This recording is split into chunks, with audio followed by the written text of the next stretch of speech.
早安各位。哇，昨天晚上真的是非常非常的冷啊！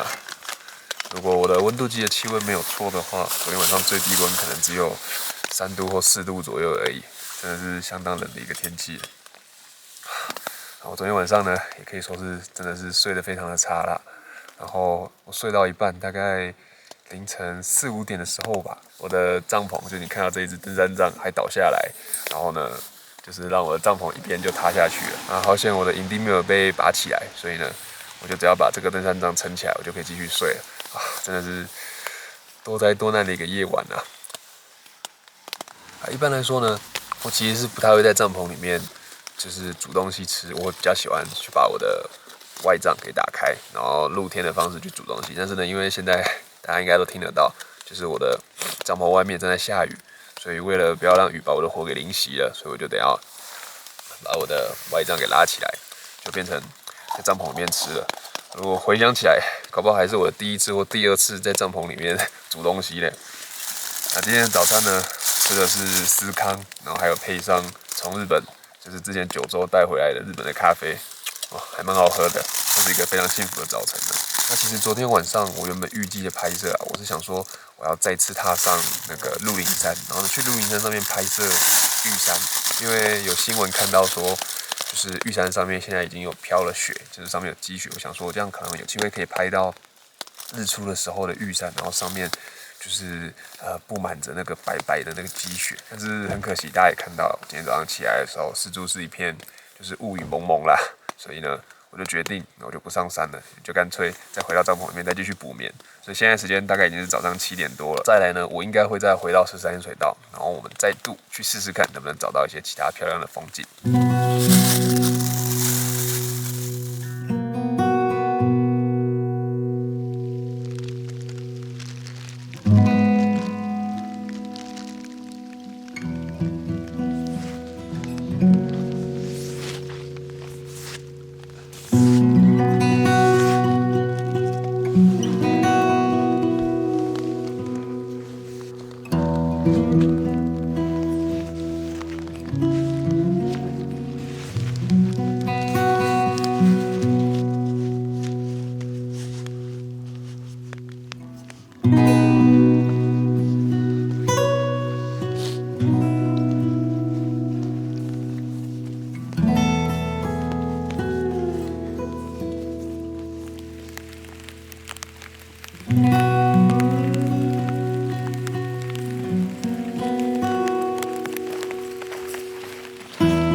这就是为什么我在今天上午一发现今天早上基本上都会是下雨的天气之后，我就又决定了要回到13水道的最大的一个原因。看看我的四周这一片雾影蒙蒙的这个景色，真的是非常的漂亮，就是像在仙境里面一样。那我的镜头现在面对的呢，是一条就是13水道的小径，然后呢，这个小径的尽头呢，有2棵从旁边的山坡旁边生长出来的2棵，呈现一个 V 字形的很大棵2棵大树，然后其中一棵比较靠近我的树，它的侧边有一支枝干以斜侧的方式去生长出来，然后呢，那个枝干上面还点缀了很多的，就是呈现还有一点点绿色，然后有一点点的枯黄色的一些枝叶，它在这个雾气中就显得非常的显眼。然后在那棵树的下方有几颗蛮大颗的石头，就是静躺在那个路边啊，然后石头上面布满了很多的这个青苔，然后苔藓，就是把石头变成一个很漂亮的一个金黄色。我觉得这是一个非常漂亮的景象，所以我就决定要来拍摄。其实我才刚从13水道路口走过来这边，没有走多久，马上就被这个景色给吸引住了。其实这个景色我在昨天的时候原本也是有看到，原本也有想要拍摄，但是跟昨天不一样的是，昨天其实是没有今天这么浓厚的雾气，所以整个景色跟今天相比起来，其实是显得比较单调一点点，所以我那时候就没有做拍摄。那到了今天之后，马上这个景色就变得不一样了啊！这也是其实很多时候风景摄影在不同的时间点，在同一个地方却可以拍到不一样的景色的一个很大的原因。好，那现在就赶快来做拍摄了。ISO 100 F9， 快门0.4秒。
哇，不好意思啊，又让镜头离我脸这么近，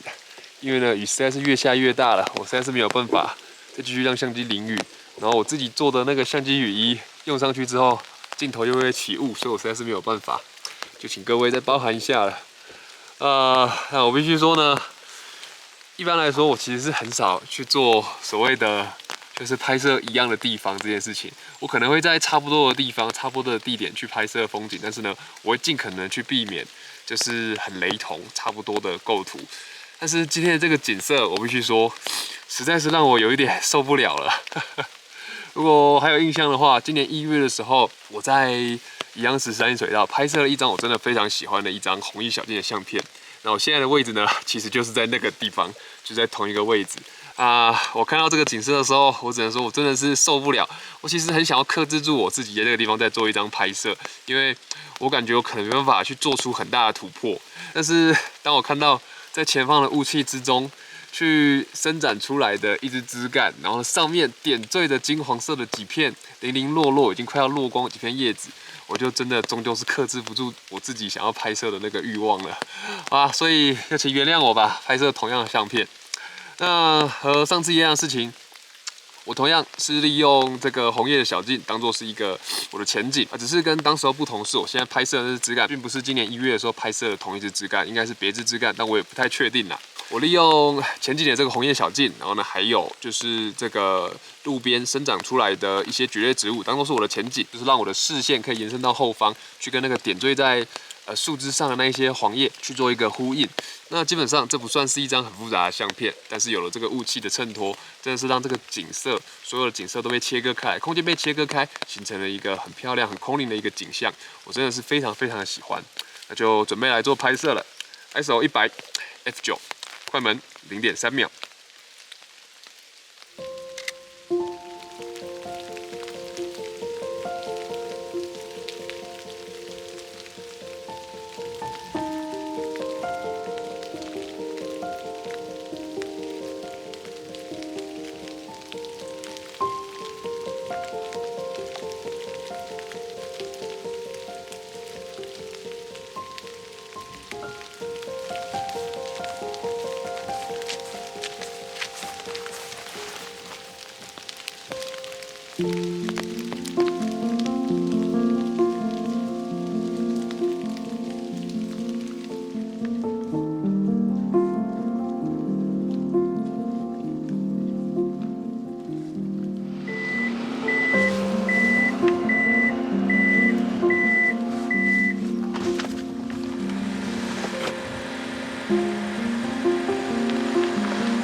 哦天哪，所有的一切都是湿的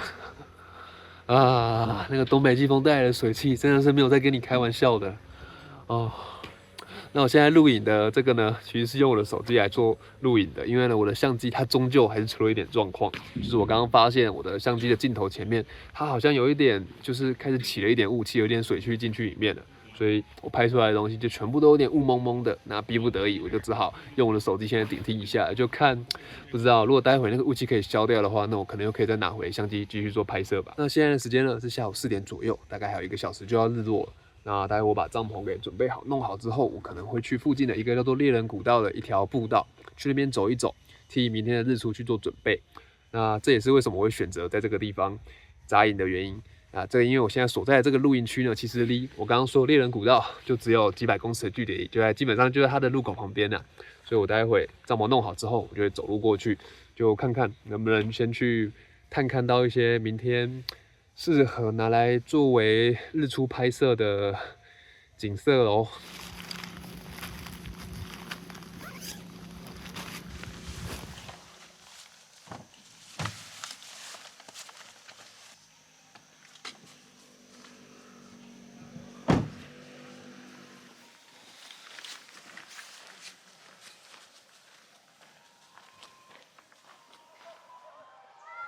结果我在步道上其实没走多久，就看到了远处山头上笼罩的云雾。考虑到接下来的视野大概只会被云雾遮挡，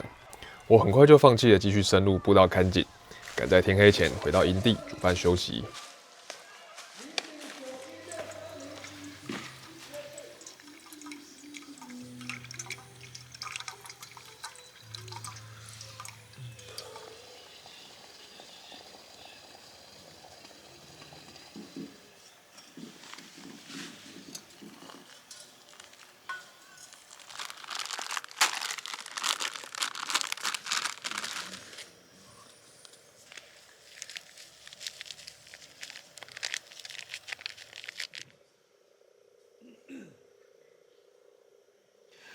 结果我发现我好像有点错估了我的酒精的用量了，因为我平常外出大概都是只会泡一碗泡面，然后再加上一杯喝的，就这样子2个东西而已，不会耗太多的酒精。结果我这一次出来的时候，因为我昨天嘛，我是吃一份干燥饭，然后还有加一个调理包，那个调理包就需要额外的水去加热，然后我就忘记去算到那个加热调理包用的那个酒精了，所以我酒精就有点拮据啊。所以刚刚我就是想尽办法，就是用借机用冷的方式去减少那个酒精的用量，然后呢，再为我的明天，就是明天的咖啡留一些酒精出来。我酒精大概就剩下最后的可能15到20ml 吧，就希望明天烧出来的咖啡还会是热的。那我今天睡的露营区呢是在东埔旁边，就是望乡这边的一座叫做什么塔古斯户外营地的一个露营区，名字有点难念。那这个露营区其实我觉得就是它不算很大，但是呢却有很大的一个草皮，我还蛮喜欢的。就是这样跟其他帐篷之间就可以去做一个区隔，我就比较不会被旁边的人影响到。因为我其实不太喜欢睡太小的营地，因为太小营地很容易就会被其他人去影响，然后我不是非常的喜欢。不过我唯一一个比较小小一点的抱怨，就是因为这边的营主好像会放音乐，我不确定是营主还是其他的帐篷。我自己在露营的时候，其实我不是非常喜欢听到隔壁的音乐。就是如果说你其实想要好好的静静的去享受这个自然，享受这个宁静的话，结果就听到旁边音乐的话，那难免会觉得有点不是那么舒服。不过也没有办法，这边就是人家的营地，毕竟不是野营，所以我觉得就是入境随俗啦，也没有什么关系。那我觉得今天的拍摄呢，老实讲，说老实话，我觉得我算是真的拍的还蛮过瘾的。尤其是今天早上在13水道那边，就是哇，那个景色真的是雾中的那个风景，哇，真的是美到一个让我都不想要离开了。我讲的很直白了，其实，我在那边待的时间也真的是有点超出我原本的预期，所以也就是以至于让我的下午的时间有点往后延后，下午的行程被耽搁到了。我原本其实下午的时候，我是预计可能大概3、4点的时候就要到，应该说3点多的时候大概就要到我现在在这个露营区，然后呢收一收装备，然后就要去登上猎人古道去探勘，因为我希望能够在今天就先探好一下，就是明天要拍摄日出的位置，要不然明天如果是摸着黑上去，我觉得有可能会错过一些比较好的地点吧。那结果大家也看到了，我上去的时候其实已经4点多了，我也没走多少路，到头来我还是没有拍到漂亮的照片。就是虽然是蛮可惜的啦，但是不管怎样，我觉得都还是一个非常充实的一天。尤其是早上的那个13营水道，真的是哇，太过瘾了。那我想我就把我的晚餐好好的吃一吃，赶快把它给吃完。那接下来我就要收一收东西，然后就进帐篷好好去睡觉。然后明天就准备要去拍摄明天的日出了，就希望能够真的去拍摄到玉山很漂亮的，就是有雪景的那个玉山那个景象了。那我想我们就明天见喽，拜拜。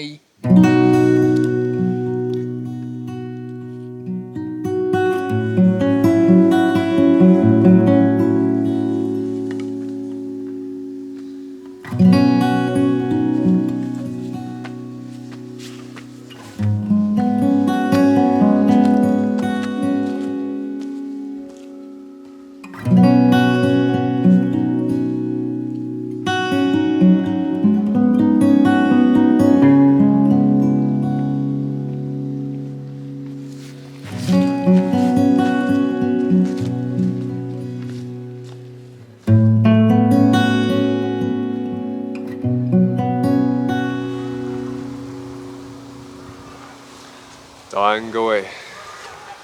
哇，这个场的天气比起昨天真的是舒服太多了啊！虽然现在的气温呢大概也只有13、14度左右，只是比起昨天大概3、4度的那个气温哦，真的是一个天壤之别。我现在觉得全身都是温暖的，非常的舒服，然后吹着这个凉风。那今天早上呢，非常幸运的，我才刚踏上了这个猎人古道，走了一小段路而已。我立刻就到了一个我觉得展望非常好的一个地方。然后我现在在的地方其实是一个，就是这个猎人古道上面的一个石板的凉亭旁边。然后这个凉亭，它就是刚好坐落在一个视野开阔处啦。然后我的面前看起来应该是有一片有别人的那种农地，然后应该是会种植一些作物，但是现在可能是休耕，还是可能已经采收完之类的，所以是空的。那就让我的就是面前的这个展望又变得更好了，就没有东西去阻挡我的这个视线。那现在时间呢，其实已经是日出过后了，但是因为今天的云层其实是比较多一点的，然后我现在的高度又相对比较低，海拔大概900多公尺而已吧，所以很显然我现在是在云层下面。如果现在有在更高的位置的话，或许我就可以从云层上方去俯瞰下面的云海。所以现在呢，就是等待太阳穿过云层，如果运气再好一点的话，或许待会云雾如果散开，那就可以看到在云雾之中，在群山之间的玉山群峰。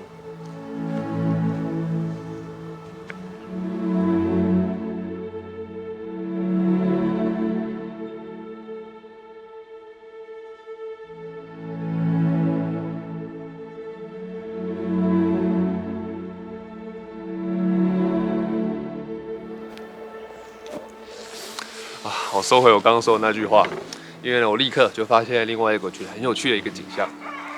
就是我现在镜头面对的，其实是我的正前方靠右手边的一座山头，然后这座山头呢，算是我前面的这个群山里面唯一一座真正有从云雾之间透出来，就是没有被云雾去遮挡住的山头。那我觉得这座山脉它的棱线的轮廓很特别，它是一个呈现一个立字形、之字形往上延伸的一个轮廓，然后在它的山腰上呢，就是有几栋小小的建筑物点缀在那个山腰上面。那最大的重点是这一座山头的背面还有一座更高耸的山应该就是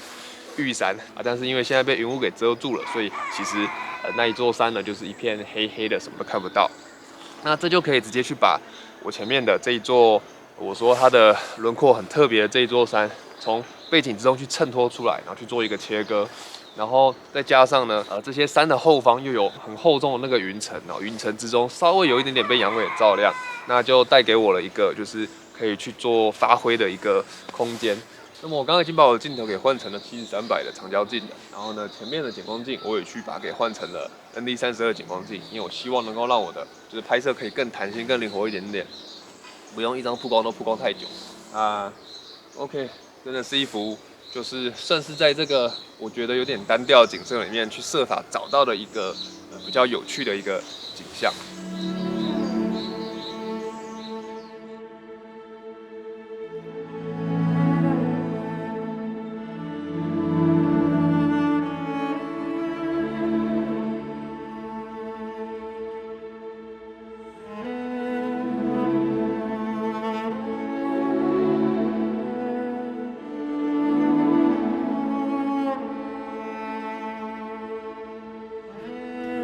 我在观景台上持续等待了一阵子，太阳依旧是害羞地躲在云层的后方。虽然偶尔会有几道探出云层的阳光洒落在我的脸颊上，但总体而言，我眼前的山景依旧是沉睡在阴影里。我在观景台上待了1个多小时，随后收拾装备，准备返回营地。可是，正当我收拾着装备的时候，我的眼角瞥见的景象，却又让我再度拔出了本已装进背包里的脚架。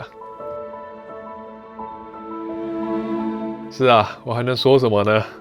这就是风景摄影。当美景出现在眼前的时候，就算要我重新收拾个几十次装备，我也都会愿意。